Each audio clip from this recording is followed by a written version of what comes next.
أعمالنا من يهده الله فلا مضل له ومن يضلل فلا هادي له وأشهد أن لا إله إلا الله وحده لا شريك له وأشهد أن محمدا عبده ورسوله يا أيها الذين آمنوا اتقوا الله حق تقاته ولا تموتن إلا وأنتم مسلمون يا أيها الناس اتقوا ربكم الذي خلقكم من نفس واحدة وخلق منها زوجها وبث منهما رجالا كثيرا ونساء واتقوا الله الذي تساءلون به والأرحام إن الله كان عليكم رقيبا يا أيها الذين آمنوا اتقوا الله وقولوا قولا سديدا يصلح لكم أعمالكم ويغفر لكم ذنوبكم ومن يطع الله ورسوله فقد فاز فوزا عظيما أعوذ بالله السميع العليم من الشيطان الرجيم بسم الله الرحمن الرحيم قاف والقرآن المجيد فنادئوا أن جاءهم منذر منهم فقال الكافرون هذا شيء عجيب أئذا متنا وكنا ترابا ذلك رجل بعيد قد علمنا ما تنقص الأرض منهم وإننا كتاب حكيم بل كذبوا بالحق لما جاءهم فهم في أمر مريج أفلم ينظروا إلى السماء فوقهم كيف بنيناها وزيناها وما لها من فروج والأرض مددناها وألقينا فيها رواسي وأنبتنا فيها من كل زوج كريم تبصرة وذكرى لكل عبد منيب ونزلنا من السماء ماء مباركا فأنبتنا به جنات وحب الحصيد والنخل باسقات لها تحيد رزقا للعباد وأحيينا به بلدة ميتا كذلك الخروج كذبت قبلهم قوم لوط وأصحاب الرس وثمود وعاد وفرعون وإخوان هود وأصحاب الأيكة وقوم تبع كل كذب الرسل فحق وعيد أفعينا بالخلق الأول بل هم في لبس من خلق جديد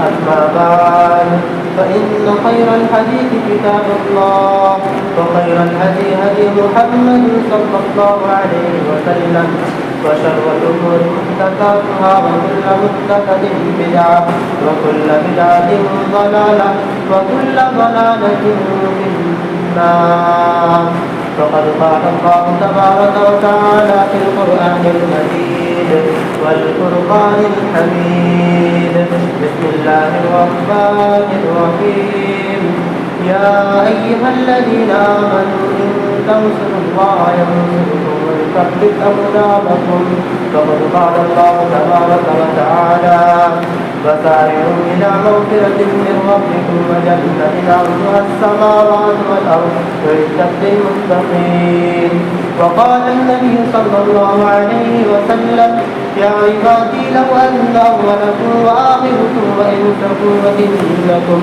كانوا على أتقى قلب رجل واحد منكم فقد قال الله تبارك وتعالى في القرآن المجيد والفرقان الحميد قد أفلح من تزكى وذكر اسم ربه فصلى بل تؤثرون الحياة الدنيا والآخرة خير وأبقى إن هذا لفي الصحف الأولى صحف إبراهيم وموسى اللهم رب اشرح لي صدري ويسر لي أمري واحلل عقدة من لساني يفقهوا قولي رب زدني علما اللهم رب زدني علما آمين حاضرین جمعہ، عزیز ساتھیوں، پیارے بچوں اور میرے دینی میرے اسلامی بھائیوں، سب سے پہلے اللہ رب العالمین کی تعریف، توصیف، کبریائی، بڑائی بیان کرنی چاہیے، جنہوں نے ہم بنی انسان کو پیدا فرمایا۔ بعد السلام کا نزول ہو تمام انبیاء کرام پر، خصوصاً بالخصوص ہم تماموں کے نبی، آخری نبی احمد مصطفیٰ محمد مصطفیٰ صلی اللہ علیہ وسلم پر، جن کو اللہ سبحانہ وتعالیٰ نے آخری نبی، آخری رسول، آخری پیغمبر بنا کر مبعوث فرمایا۔ اللہم صل علی محمد وعلى آل محمد كما صليت على إبراهيم وعلى آل إبراهيم إنك حميد مجيد۔ اللهم بارك على محمد وعلى آل محمد كما باركت على إبراهيم وعلى آل إبراهيم إنك حميد مجيد۔ خطبہ مسنونہ کے بعد میں نے قرآن مقدس کے آیت کریمہ پڑھی ہے۔ اس مناسبت سے آج میرا موضوع ہے اللہ کی مدد کیوں نہیں آ رہی ہے اور ماہ رمضان میں مسلمانوں میں اچانک تبدیلیاں کیوں آتی ہے۔ سامعین کرام، آج ہندوستان ہی نہیں بلکہ ساری دنیا میں مسلمان جہاں بھی آباد ہے ظلم و ستم کا شکار ہے۔ ان پر ایسے حیات تک کر دیا گیا اور ان کی شناخت مٹانے کی ہر ممکن کوشش کی جا رہی ہے۔ اس وقت عزیز کے مسلمان بڑے پرآشوب دور سے گزر رہے ہیں۔ کوئی دن ان پر ایسا نہیں گزرتا جس میں وہ کسی ریت وائش سے دوچار نہ ہوتے ہو۔ شمال سے جنوب اور مشرق سے مغرب ملک کے تمام جگہوں میں مسلمانوں کی نسل کشی کی جا رہی ہے، انہیں بہانے سے قتل کیا جا رہا ہے اور تعلیم یافتہ نوجوانوں کا مستقبل تاریخ بنایا جا رہا ہے، یہاں تک کہ ان کے اخلاق بھی داؤ پر لگا دی گئی۔ آج ہر جگہ مسلمان خوف کے سائے میں جی رہے ہیں، کھلے عام ان کی عبادت گاہوں اور مساجد کو منہدم کیا جا رہا ہے اور اس کی جگہ خانے تعمیر کیے جا رہے ہیں اور مسلمانوں کو ذہنی کر مبتلا کرنے کی کوشش کی جا رہی ہے۔ بابری مسجد کا قبضہ ہماری نگاہوں کے سامنے ہے۔ 2 سال پہلے 5 اگست 2023 کو رام مندر کا سنگ بنیاد اور قومی حکومتی سطح پر اس کی تقریب کے نفاذ عمل میں آیا اور اس کے ذریعے مسلمانوں کے کھلا پیغام دیا گیا ہے جس کے لیے ہمیں تیار رہنا چاہیے۔ ان حالات سے مسلمانوں کا رنجیدہ ہونا، غمگین ہونا اور اس کے ذریعے دل پارا پارا ہونا فطری بات ہے۔ تو کچھ کر لے اور اپنی مساجد کی عبادت کرنے سے باطل رہے۔ انہوں نے اپنی آنکھیں نم کر لی، وہ اللہ کی دعا کرنے اور انتقام کی التجا کرنے لگے۔ انہوں نے یہ خواہش کی کہ اللہ دشمنان اسلام کے اوپر ابابیل کو مسلط کر دے اور ان کا اشعریہ کے لشکر والا کر دے، یا اپنی قدرت کاملہ سے ان پر آسمان سے پتھر برسا دے یا زمین میں انہیں ڈھسا دے۔ ان کی دعا کرنے والوں کی صرف ایمان کی علامت اور جذب ایمانی کا وجہ ہے۔ سامعین کرام، سختی کی گھڑی اور مسائل و مشکلات کا قرار میں گرے پریشان کن حالات سے دوچار ہونے کے بعد اللہ سے مدد مانگنا، یہ بھی عبادت اور مومن ساتھی کا پہچان ہے۔ اس طرح کا دعا کرنا انبیاء کرام کا شیوا اور ان کے اصحاب کا وطیر آ رہا ہے۔ خود اللہ کے نبی صلی اللہ علیہ وسلم ان حالات میں اللہ سے بڑے انہائی وزاری کے ساتھ مدد طلب کی اور آپ کے صحابہ کرام کا بھی عمل رہا ہے اور ہمیں بھی یہی حکم ہے کہ ہم اللہ ہی پر بھروسہ کریں اور اسی سے مدد طلب کریں۔ آج امت مسلمہ کمزوری و بےبسی کا شکار ہے اور اگر مسلمانوں کو اپنا مستقبل تاریخ نظر آنے لگے تو ہر صاحب ایمان کی زبان سے صدا بلند ہونے لگتی ہے کہ اللہ کی مدد کب آئے گی، ظلم کی انتہا ہو چکی ہے اور مزید سہنے کی طاقت نہیں رہی ہے۔ پھر اللہ کب ہماری مدد کرے گا؟ اس شب تاریخ کا خاتمہ کب ہوگا اور کب ہماری صبح شروع ہوگی؟ کب وقت آئے گا کہ ملک میں اسلام کا پرچم بلند اور توحید کا جھنڈا پھہرائیں گے؟ ہر صاحب ایمان کی آرزو، تمنا اور دعا ہوتی ہے، مگر اس کے ساتھ ہمیں اس پر بھی غور کرنا چاہیے کہ اللہ کی مدد اس طرح اور اس حال میں نہیں آتی جس طرح ہم چاہتے ہیں اور جس حال میں ہم ہیں، بلکہ اسی وقت ممکن ہے جب کہ ہم کتاب اللہ کو اپنے لیے مشعل راہ بنائے، اسے مضبوطی سے تھامے، اپنے ہر معاملہ میں اس کی طرف رجوع ہو اور اللہ سے رہنمائی حاصل کرے۔ اللہ نے اس کائنات میں ایک نظام بنایا ہے، وہی نظام جاری و ساری ہے۔ اللہ ہر چیز پر قادر ہے، وہ آپ کو سلب کر سکتا ہے، اس کی تاثیر کو سلب کر سکتا ہے، وہ مرد و زن کے اختلاط کے بغیر اولاد عطا کر سکتا ہے، مگر اللہ نے جو نظام بنایا ہے اسی نظام کے ساتھ کسی قوم کی مدد کرتا ہے اور اس کی تاریکی کو روشنی میں تبدیل کرتا ہے۔ اسی طرح کے دربناک حالات میں اللہ تعالیٰ نے فرمایا ام حسبتم ان تدخلوا الجنة ولما يأتكم مثل الذين خلوا من قبلكم مستهم البأساء والضراء وزلزلوا حتى يقول الرسول والذين آمنوا معه متى نصر الله ألا إن نصر الله قريب۔ کیا تم یہ گمان کے بیٹھے ہو کہ جنت میں چلے جاؤ گے، حالانکہ اب تک تم پر مصیبتیں نہیں آئی ہیں جو تم سے پہلے کے لوگوں پر آئے تھے، انہیں مصیبتیں اور بیماریاں پہنچی اور یہاں تک وہ جھنجھوڑے گئے۔ اللہ کے رسول اور اس کے ساتھ ایمان والے کہنے لگے کہ اللہ کی مدد کب آئے گی؟ سن رکھو کہ اللہ کی مدد قریب ہے۔ اے اللہ کے غور بھی دیکھنا تھا کہ لا الہ الا اللہ اور اللہ اکبر کی صداؤں کے اوپر آج شرک اور کفر کی صدائیں بھاری پڑتی نظر آ رہی ہے۔ اے اللہ تیرے گھر کے اوپر، تیری مسجد کے اوپر، تیری عبادت خانے کے اوپر اللہ شرک کے اڈے بنائے جا رہے ہیں، یہ اللہ بتخانے بنائے جا رہے ہیں۔ یہ اللہ کے دن بھی دیکھ رہا تھا ہر پرست لوگ کہ اگر تو نے اللہ اگر تو نے مدد نہ کی تو کل دنیا کہے گی کہ مسلمانوں تمہارا خدا کہاں چلا گیا۔ یہ شاعر نے بڑا سچا شکوہ کیا ہے میرے بھائی، ہمیں تو شکوہ ہے اپنے پروردگار سے، مگر ہمارے رب کا بھی ہم سے ایک شکوہ ہے، اور آج یہی میرا موضوع ہے کہ اللہ کی مدد کیوں نہیں آ رہی ہے، کون سی ایسی چیزیں جن کی وجہ سے اللہ کی مدد نہیں آ رہی ہے۔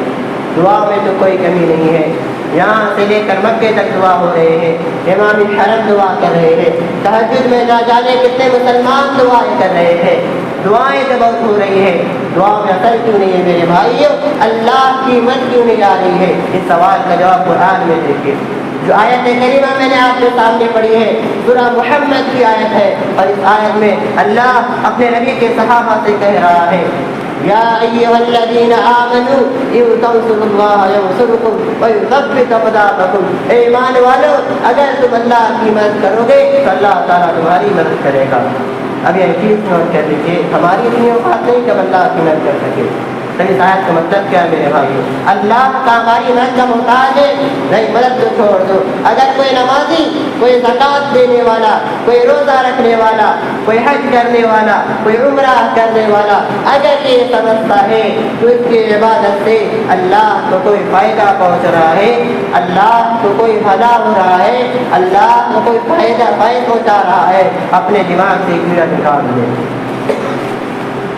اللہ کے نبی فرماتے ہیں، اللہ تعالیٰ کہتا ہے یا عبادی، اے میرے بندو، لو ان اولکم وآخرکم وانسکم وجنکم کانوا علی اتقى قلب رجل واحد منکم، اے میرے بندو جتنے انسان ہیں، جتنے جنات ہیں، اور جتنے پہلے کے لوگ ہیں، اور جتنے باپ کے لوگ ہیں، سارے کے سارے لوگ اگر متقی بن جائے، پرہیزگار بن جائے، اللہ سے ڈرنے والے بن جائے، دنیا میں سب سے نیک انسان کے جیسے بن جائے، اللہ فرماتا ہے کی شیعہ، اور اے میرے بندو تم سب کے سب متقی بن جاؤ، پرہیزگار بن جاؤ، پھر بھی میری سلطنت میں کوئی اضافہ ہونے والا نہیں ہے۔ اور اے میرے بندو کان کھول کر کے سن لو، جتنے آدم کی اولاد ہیں، جتنے جنات ہیں، اور جتنے پہلے کے لوگ ہیں، اور جتنے باپ کے لوگ ہیں، سارے کے سارے میرے نافرمان ہو جائے، سب کے سب میرے نافرمانی کرنے لگے، سب کے سب اللہ، سب کے سب گناہ کرنے لگے، ما نقص من ملکی شیئا، میری حکومت میں، میری سلطنت میں، میری بادشاہت میں کوئی کمی آنے والا نہیں ہے، اور اللہ کو کوئی فائدہ نہیں ہے، اور ہماری اتنی اوقات نہیں کہ ہم اللہ کی مدد کر سکے۔ تو اس آیت کا مطلب کیا ہے میرے بھائی؟ یا ایھا الذین آمنوا، اے ایمان والو، ان تنصروا اللہ ینصرکم، اگر تم اللہ کی مدد کرو گے تو اللہ تعالیٰ تمہاری مدد کرے گا، اور اللہ تعالیٰ تمہاری مدد کرے گا۔ یا اللہ کی مدد کرنے سے مراد اللہ کی دین کی مدد کرنا ہے۔ اگر تم اللہ کی دین کی مدد کرو گے، اگر تم اسلام کی مدد کرو گے، اگر تم اسلام کی حفاظت کرو گے، اپنے طاقت کے ذریعے، اپنے مال کے ذریعے، اپنے علم کے ذریعے، اپنے جسم کے ذریعے اگر تم اللہ کی دین کی مدد کرو گے تو اللہ تعالیٰ تمہاری مدد کرے گا۔ اب ذرا مجھے سوال کا جواب دینا میرے بھائی، ذرا اپنے دلوں پر ہاتھ رکھ کر بتانا، صبح آنکھ کھلتی ہے تب سے لے کر رات کو بستر پہ جانے کے ٹائم تک ہم اللہ کے دین کی کتنی مدد کرتے ہیں۔ ہماری ذات کے ذریعے اللہ کو دین کو کیا ملا؟ ہم اپنے لیے تو بہت کچھ کر لیا، بچوں کے لیے بہت کچھ کر لیا، بیوی کے لیے بہت کچھ کر لیا، گھر والوں کے لیے بہت کچھ کر لیا۔ ہمارے 24 گھنٹوں میں ہم نے اللہ کے دین کے لیے کیا کیا؟ کتنے منٹ ہم نے خرچ کیے، کتنا پیسہ ہم نے خرچ کیا، کتنی انرجی ہم نے خرچ کی؟ میرے بھائیو، اللہ کی مدد ایسے نہیں آئے گی۔ اگر تم اللہ کی مدد کرو گے تو اللہ تعالیٰ تمہاری مدد کرے گا، اور اللہ تمہاری مدد ہی نہیں کرے گا۔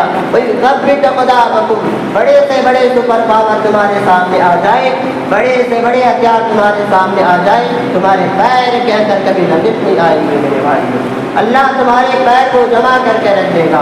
اور یہی فرق ہے ہمارے بیچ اور نبی کے صحابہ کے بیچ میں۔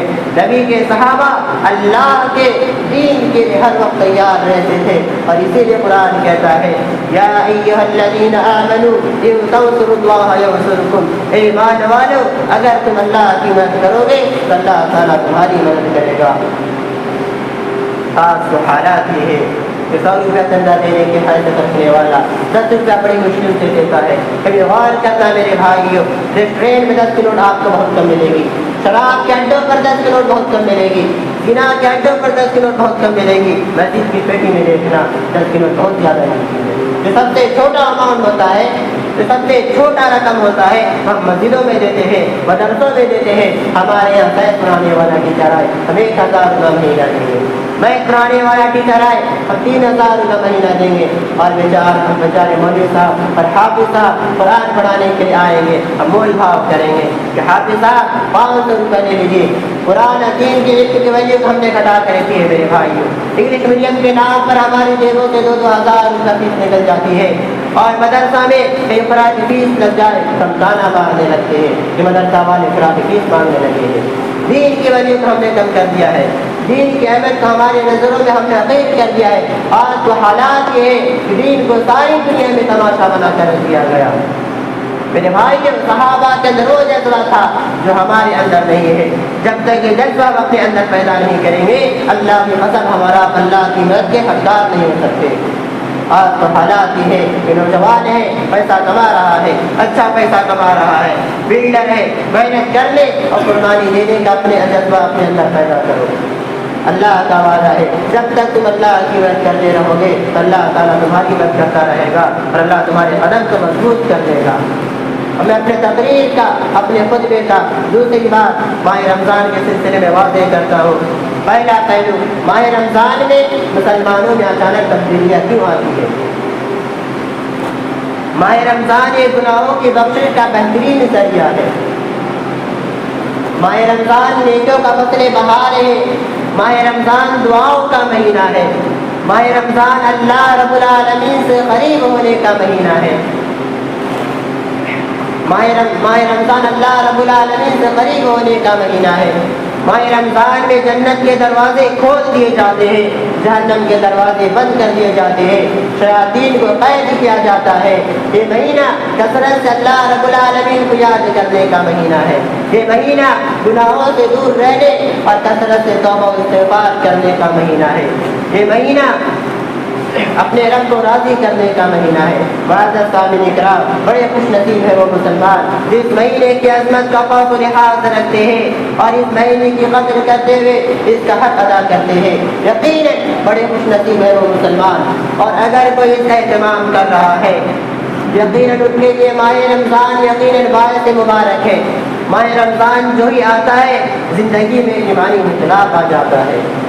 گناہوں میں مبتلا لوگ گناہوں سے گھبرا جاتے ہیں، گناہوں سے بچنے کی کوشش کرنے میں لگے رہتے ہیں، نیکیاں زیادہ سے زیادہ کرنے کی فکر کرتے ہیں، اپنے نظر کی حفاظت کرتے ہیں، اپنے زبان کی حفاظت کرتے ہیں، کثرت اللہ رب العالمین کو یاد کرتے ہیں، دن میں اللہ رب العالمین کے لیے بھوک اور پیاس کی شدت کو برداشت کرتے ہیں، رات میں اللہ رب العالمین کے لیے قیام اللیل کا اہتمام کرتے ہیں۔ ماہ رمضان جو ہی آتا ہے ایک مسلمان میں ایمانی حلاوت، ایمانی چاشنی آ جاتی ہے۔ ماہ رمضان جو ہی آتا ہے ایک مسلمان میں ایمانی حلاوت، ایمانی چاشنی اور ایک عجیب و غریب کیفیت پیدا ہو جاتی ہے۔ وہ مسلمان جو مسجد سے دور رہتے تھے، وہ مسلمان جو قرآن مجید کی تلاوت کرنے سے کتراتے تھے، وہ مسلمان جو اپنی زبان کو ذکر و اذکار کر نہیں رکھتے تھے، وہ مسلمان جن کی زبان پر گانے رہتے تھے، رمضان میں ان کی زندگی بدل جاتی ہے۔ مساجد کے قریب ہوتے ہیں، مساجدیں بھری ہوئی نظر آنے لگتی ہے، تلاوت میں مزہ آنے لگتا ہے، ذکر و اذکار میں ایمان میں تازگی آ جاتی ہے۔ رات کے تنہائی میں اللہ رب العالمین کی افضلی کرتے ہیں، دن کی تمازن، گرمی کی شدت کو برداشت کرتے ہوئے، بھوک و پیاس کو برداشت کرتے ہوئے، بھوک و پیاس کو برداشت کرتے ہوئے اپنے روزے کو مکمل کرنے کی کوشش میں لگے رہتے ہیں۔ نمازوں کا اہتمام کیا جاتا ہے، فرائض نوافل کا بھی اہتمام کیا جاتا ہے۔ آخر انقلاب کیسے آیا؟ کیا رمضان کے چاند میں کوئی جادوگری ہے کہ چاند نظر آتی ہی زندگی بدل جاتی ہے؟ نہیں میرے بھائیوں، حقیقت اس طرح سے اللہ کے نبی صلی اللہ علیہ وسلم کی اس روایت سے ملتا ہے۔ ترمذی کی روایت ہے، اللہ کے نبی صلی اللہ علیہ وسلم نے فرمایا جب رمضان المبارک کا مہینہ آتا ہے تو جہنم کے دروازے بند کر دیے جاتے ہیں، جنت کے دروازے مکمل کھول دیے جاتے ہیں، شیاطین کو قید کیا جاتا ہے اور ایک اعلان کرنے والا اعلان کرتا ہے، یا باغی الخیر اقبل و یا باغی الشر اقصر، اے گناہوں پر آمدہ ہونے والے، گناہ کرنے والے گناہوں سے باز آ جا، اے نیکیوں کے طلبگار، اے نیکی چاہنے والے نیکیوں میں آگے بڑھ، یہ اعلان کا اثر ہوتا ہے۔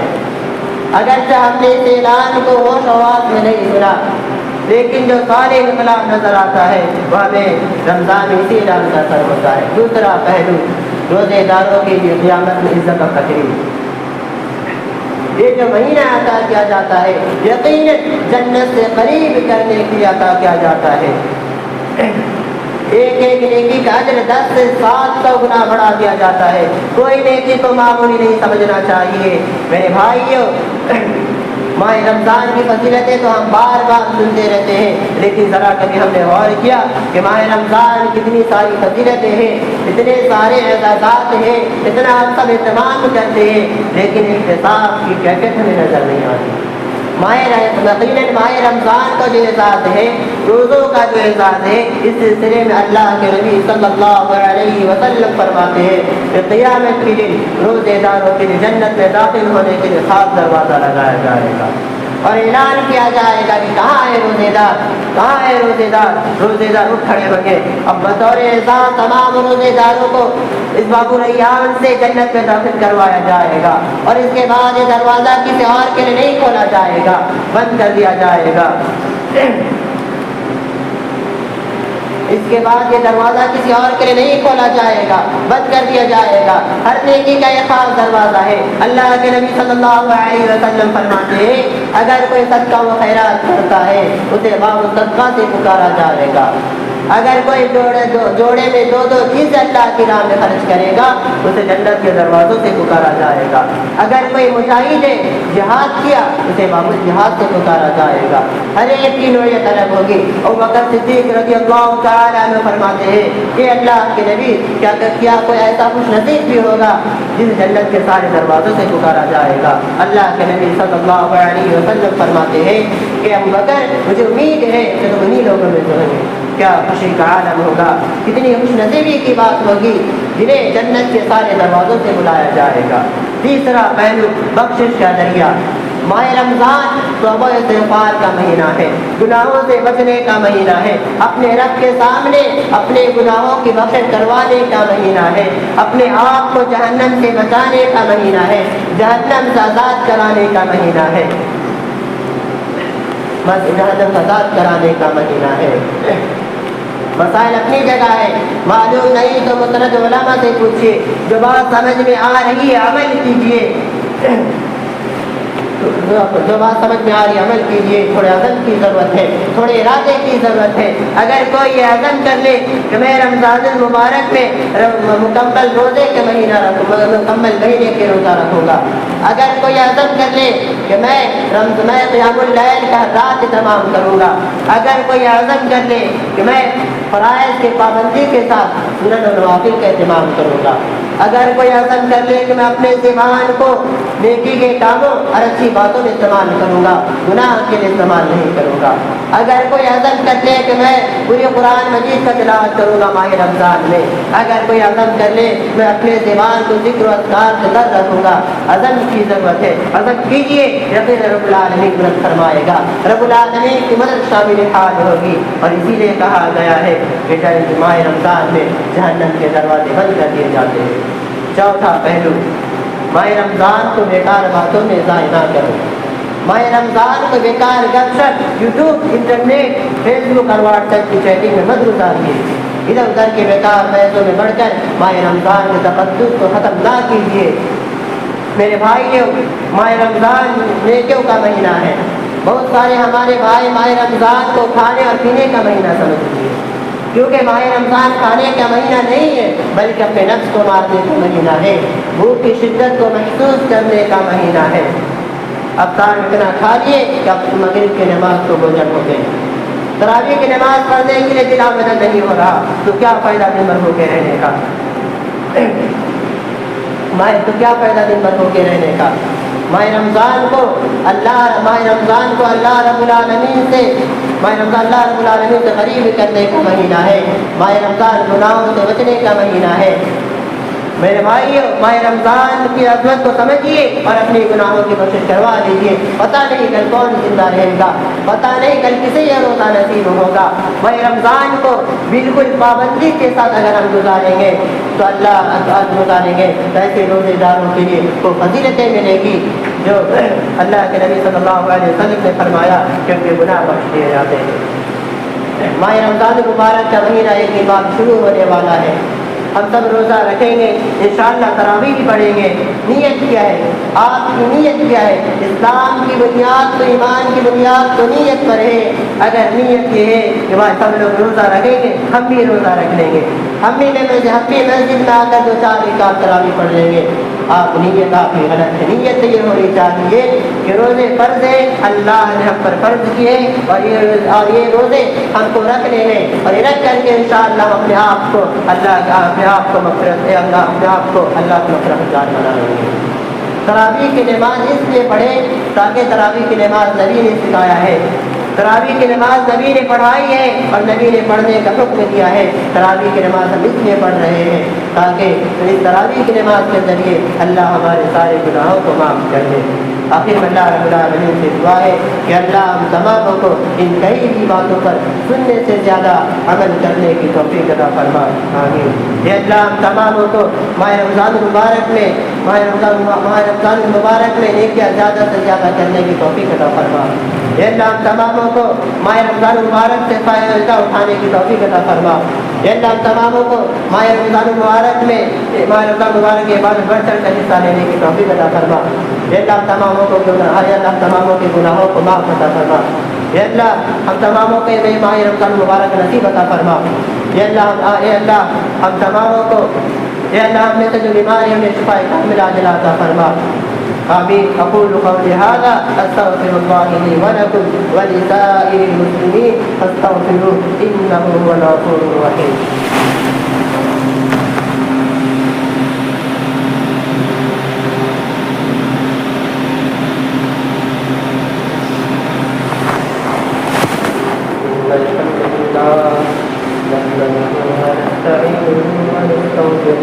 ونعوذ بالله من شرور أنفسنا ومن سيئات أعمالنا، من يهده الله فلا مضل له ومن يضلل فلا هادي له، وأشهد أن لا إله إلا الله وحده لا شريك له، وأشهد أن محمدا عبده ورسوله، أما بعد فإن أصدق الحديث كتاب الله، وأحسن الهدي هدي محمد صلى الله عليه وسلم، وشر الأمور محدثاتها، وكل محدثة بدعة، وكل بدعة ضلالة، وكل ضلالة في النار۔ فقد قال الله تبارك وتعالى في القرآن المجيد: أعوذ بالله السميع العليم من الشيطان الرجيم، بسم الله الرحمن الرحيم، إن الله وملائكته يصلون على النبي يا أيها الذين آمنوا صلوا عليه وسلموا تسليما اللهم صل على محمد وعلى آل محمد كما صليت على إبراهيم وعلى آل إبراهيم إنك حميد مجيد اللهم بارك على محمد وعلى آل محمد كما باركت على إبراهيم وعلى آل إبراهيم إنك حميد مجيد عباد الله رحمكم الله إن الله يأمر بالعدل والإحسان وإيتاء ذي القربى وينهى عن الفحشاء والمنكر والبغي يعظكم لعلكم تذكرون اذكروا الله يذكركم وادعوه يستجب لكم ولذكر الله أكبر والله يعلم ما تصنعون